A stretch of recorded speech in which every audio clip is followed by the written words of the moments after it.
Boa noite, igreja. Tudo bem com vocês? Vamos estar louvando a Deus mais uma vez?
Graças a Deus, irmãos.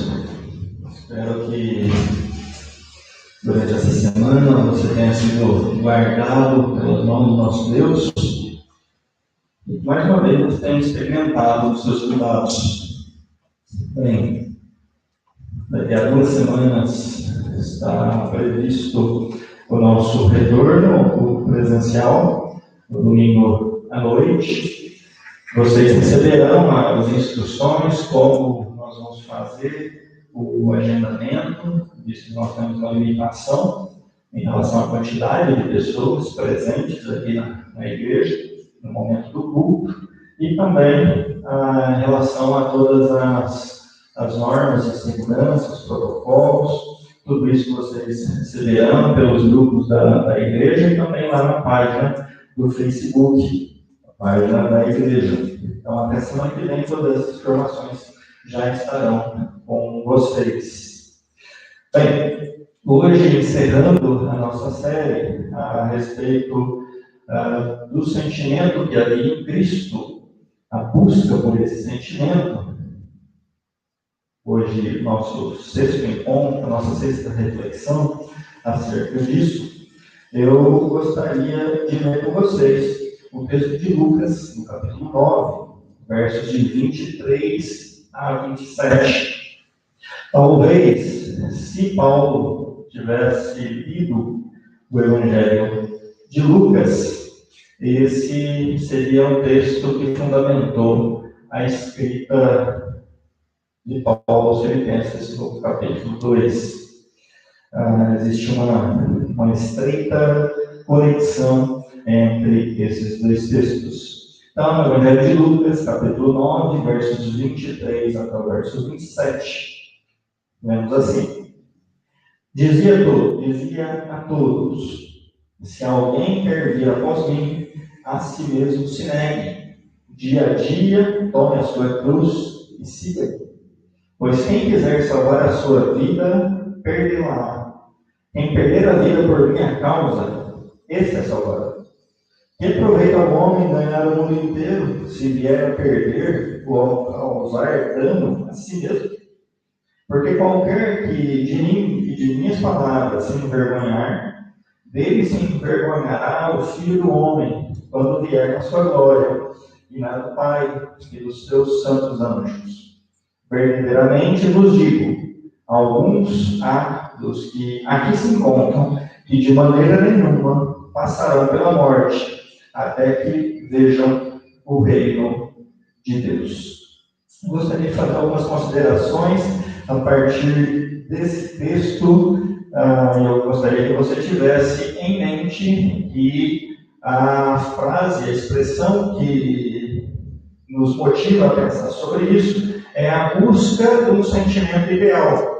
E, embora a nossa compreensão acerca daquilo que é ideal fique comprometida por conta do pecado, nós pensamos em Cristo, nós olhamos para Cristo, para encontrarmos aquilo que é ideal, para encontrarmos aquilo que é perfeito, e como cristãos, claro que é olhando para Cristo que nós encontramos o referencial a ser seguido no nosso dia a dia.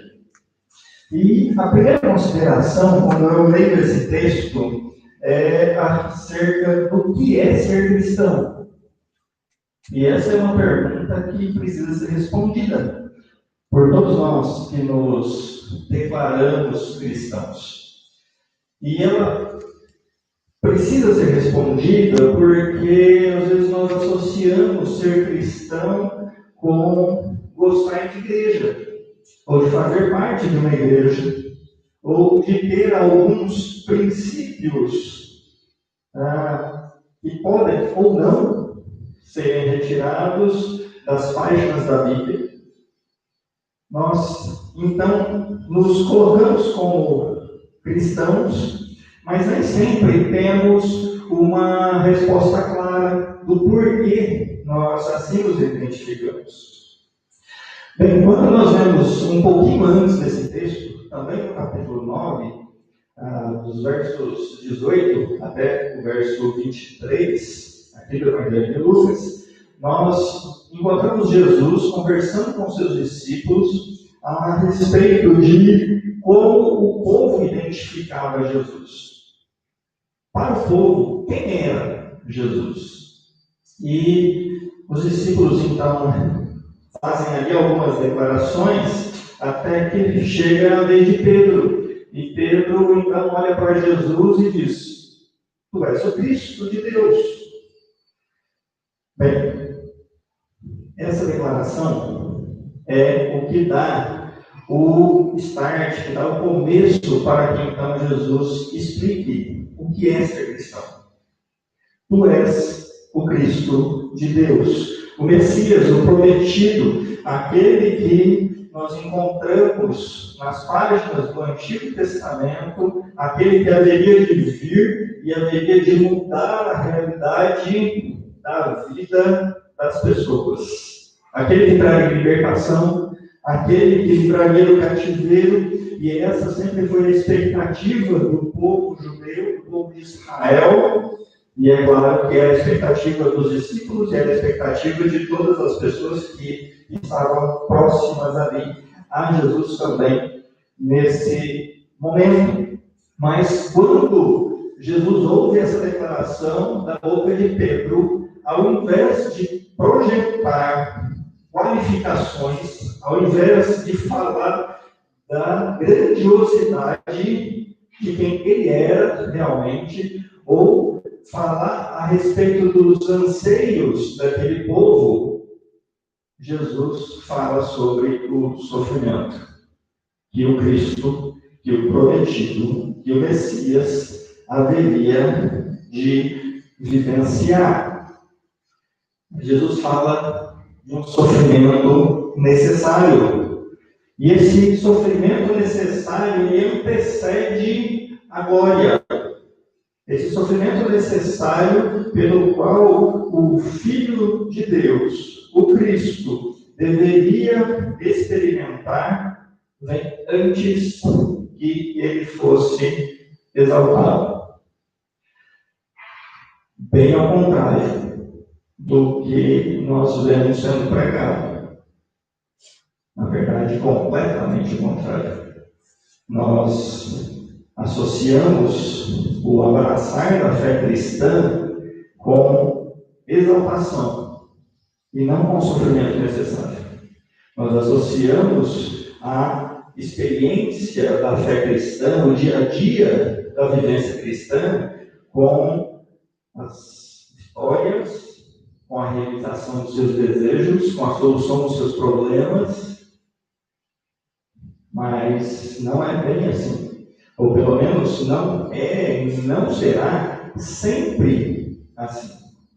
E é essa afirmação que Jesus faz, ou melhor, a advertência que Jesus faz acerca desse sofrimento necessário, é que, então, é a porta de entrada para que Jesus explique o que é ser cristão. Ainda que aquelas pessoas não eram chamadas de cristãs, né, esse termo ele vai ser utilizado tempos depois, lá em Antioquia, para se referir às pessoas que seguiam o Cristo, para se referir a pessoas que abraçaram a fé em Cristo e que tinham um comportamento a partir do que Cristo havia ensinado.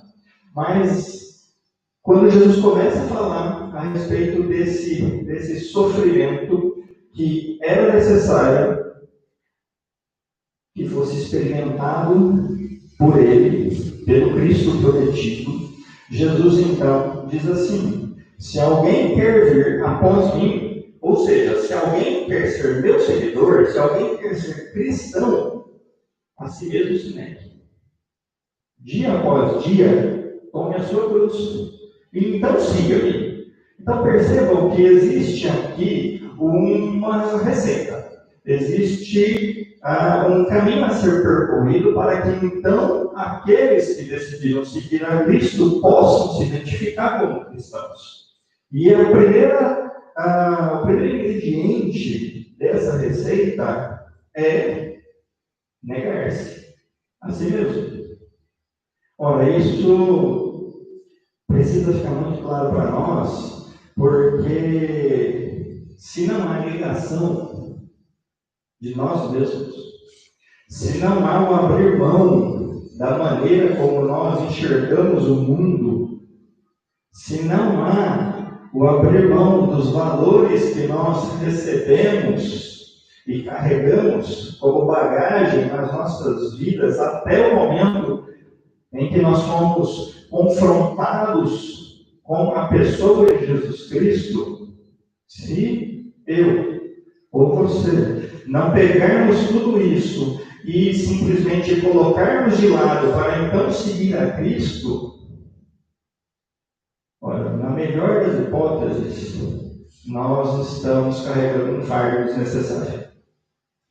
E na pior das hipóteses, nós gostamos da igreja, nós gostamos de religião, nós gostamos das pessoas que convivem conosco dentro desse ambiente religioso, mas nós não somos cristãos. Ser cristão está diretamente ligado ao sofrimento. Agora, não aquela ideia de que crente tem que sofrer. Não é isso. Crente não tem que sofrer. Ninguém tem que sofrer, nem o crente, nem o descrente. Mas o sofrimento ele existe, tanto para o crente quanto para o descrente. Não é essa ideia de que quanto mais sofre, mais crente é. Não é essa ideia de que, poxa, como fulano de tal é bom, é uma mulher de fé. Olha só, veja como o inimigo está colocando dificuldades na sua vida, como o inimigo tem perseguido essa vida, e aí criamos toda uma imagem que parece que é agradável buscar o sofrimento. E se você for feliz demais dentro do cristianismo, parece que você não é sério o suficiente, porque crente sério de verdade é aquele de cara feia, carrancudo e que passa por dificuldade. Esse sim, esse é crente. Não necessariamente. Pode ser que seja, mas não necessariamente é. Pode ser que apenas seja uma pessoa mal-humorada. E isso nada tem a ver com o ser crente de verdade ou não. Olha só, Jesus fala aqui que era necessário que houvesse sofrimento. Voltando um pouquinho no texto, lá no verso 21, 22, Jesus lembra, ou Jesus está ensinando os seus discípulos que era necessário que o Cristo prometido sofresse.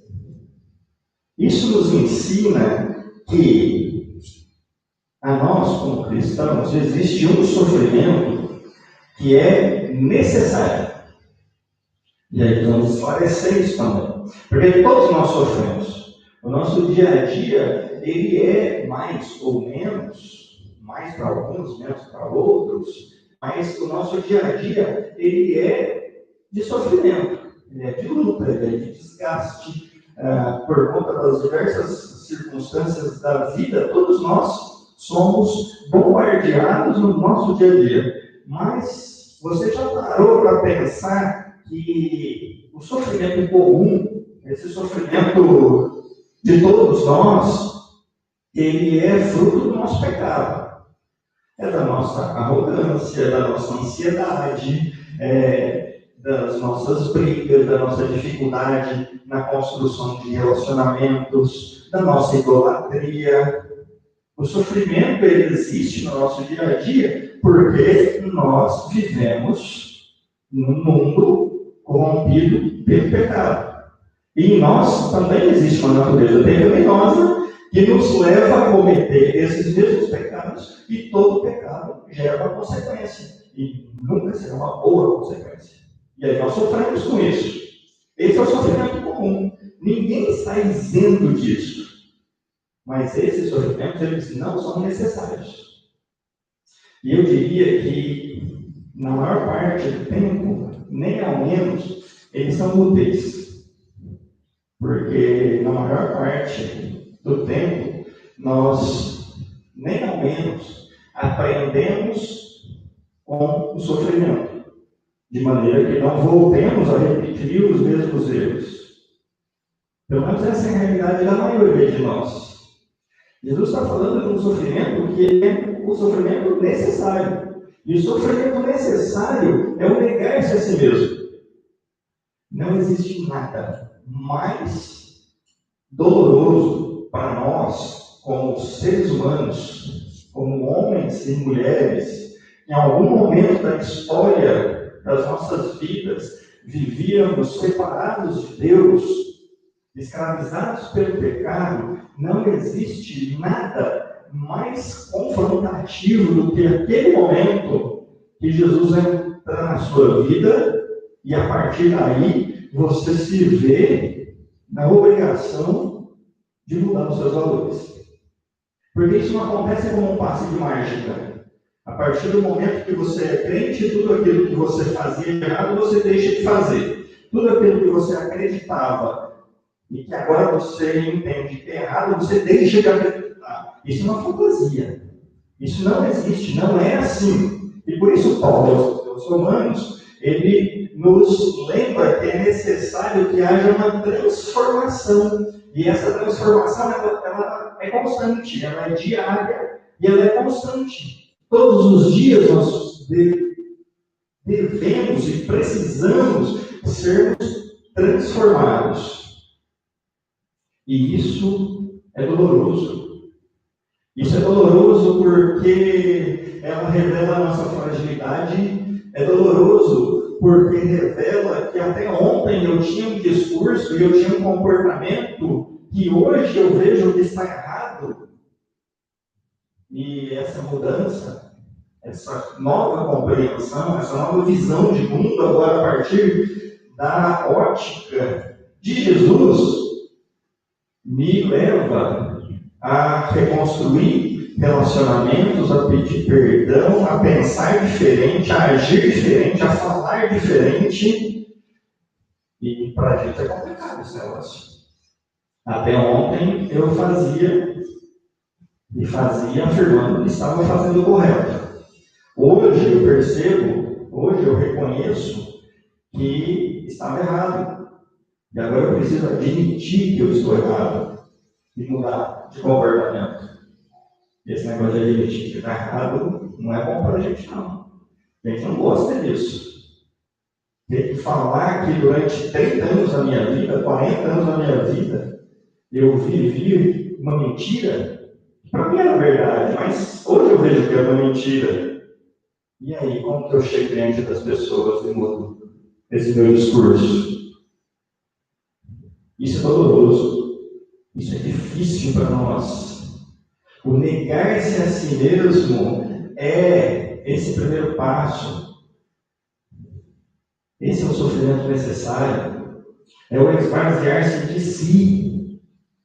É o esvaziar-se de quem eu era. É o esvaziar-se dos ídolos do meu coração. É me sujeitar à vontade de Deus e não servir às minhas próprias vontades. É o ser moldado ao caráter de Cristo.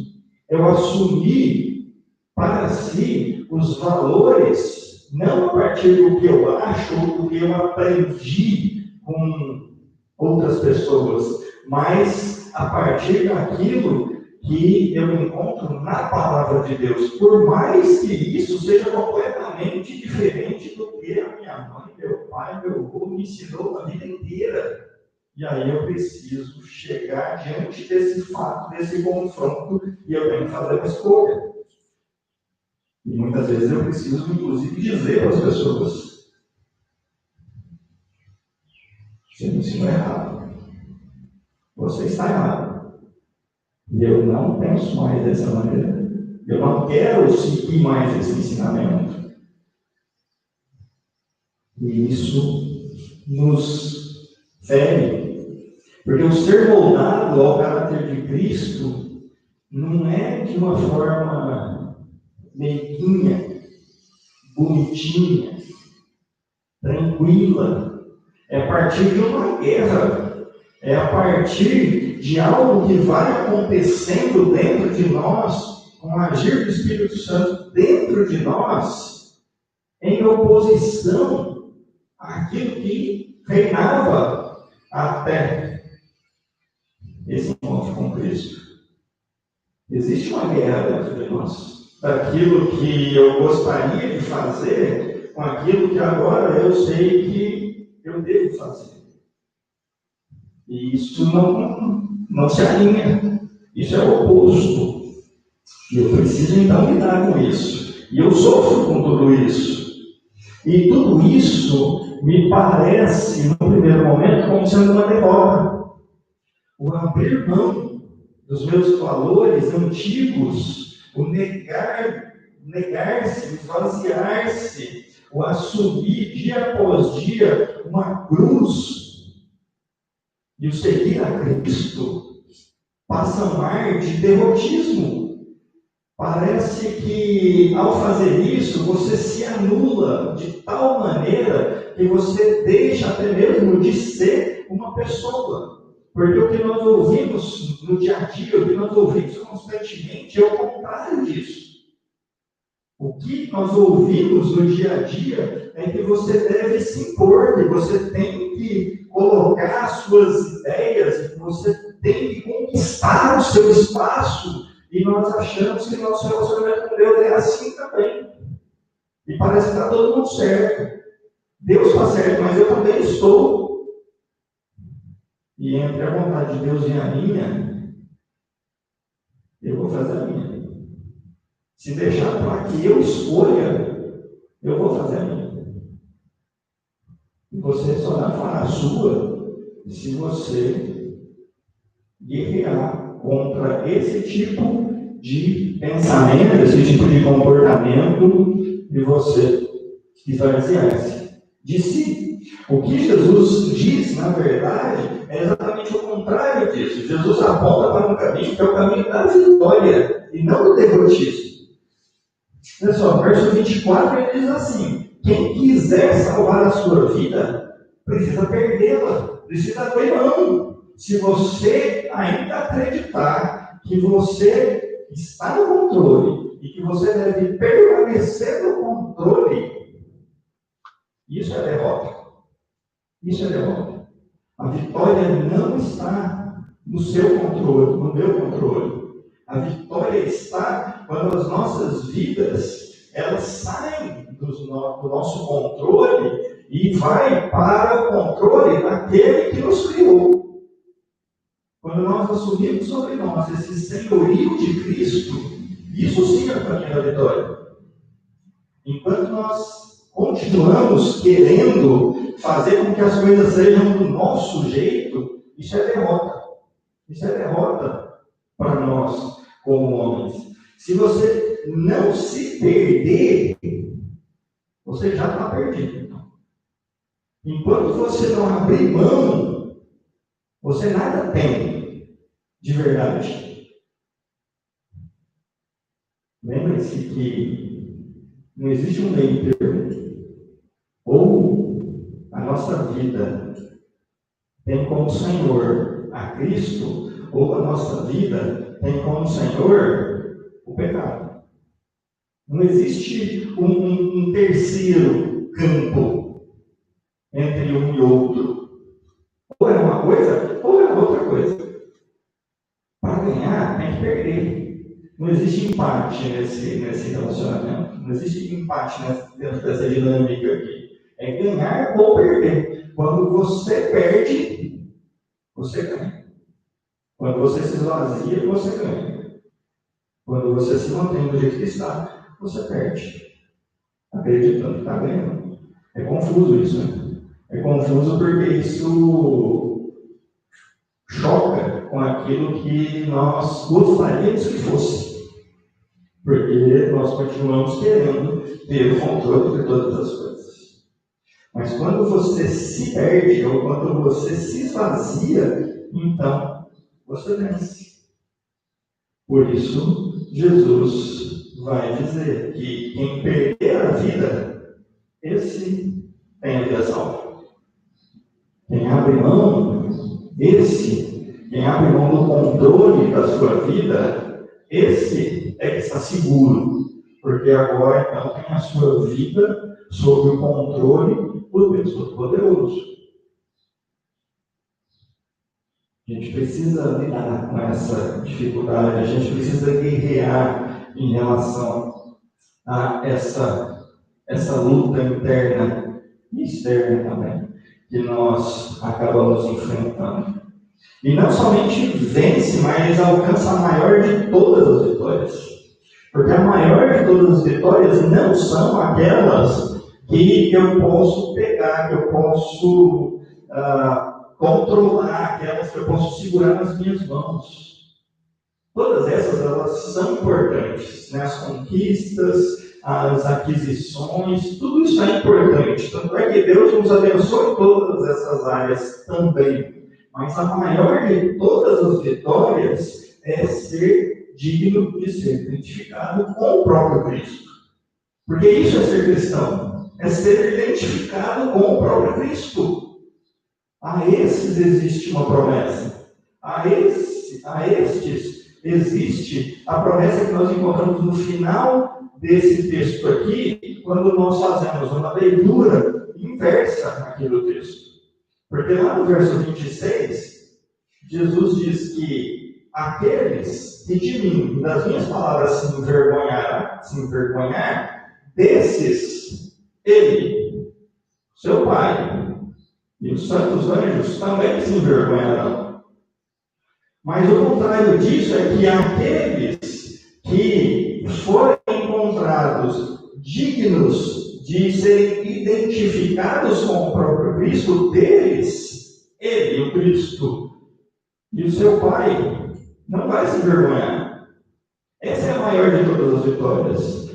Nós fomos criados para glorificar a Deus.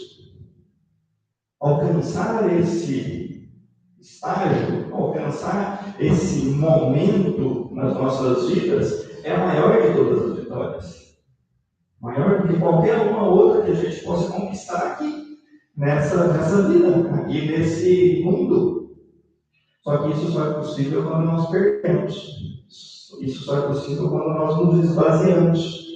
E aí eu quero que você se lembre do texto que fundamenta a ideia dessa série aqui, que é o texto lá de Paulo escreve aos Filipenses, no capítulo 2, que antes da exaltação vem o sofrimento. Um Cristo que, embora sendo Deus, não teve por usurpação o ser igual a Deus, antes esvaziou-se. Primeiro, ele abriu mão para então ser exaltado. O caminho de Cristo é um caminho de primeiro abrir mão para depois receber a vitória. Conosco também é assim. Primeiro abrir mão para depois receber a vitória. Primeiro abrir mão das nossas vidas para depois ser recompensado por Deus. No dia em que estivermos face a face, podendo vê-lo olho no olho, e então cumprirmos de maneira plena o objetivo da nossa criação, que é o glorificar a Deus acima de qualquer outra coisa. Nós precisamos desenvolver isso nas nossas vidas. E dessa maneira nós alcançamos, ainda que de maneira incompleta aqui nesse mundo, mas nós estaremos trilhando esse caminho de sermos contentes, felizes, satisfeitos em Cristo Jesus, quando nós aprendermos a abrirmos mão de todas as coisas. Não porque todas as coisas não são importantes, mas porque nós compreendemos que existe algo que é ainda mais importante, algo que é ainda mais excelente, e é isso que deve ser buscado por mim e por você. Que Deus nos ajude nessa caminhada, que Deus nos abençoe de maneira com que nós possamos viver, então, essa vida de maneira de ser encontrado, digno de ser identificado com a própria vida de Cristo. Seja nos momentos bons, nos momentos de alegria, seja também no sofrimento necessário de negar-se, de esvaziar-se todos os dias e seguirmos a Cristo Jesus. Que Deus abençoe a sua vida.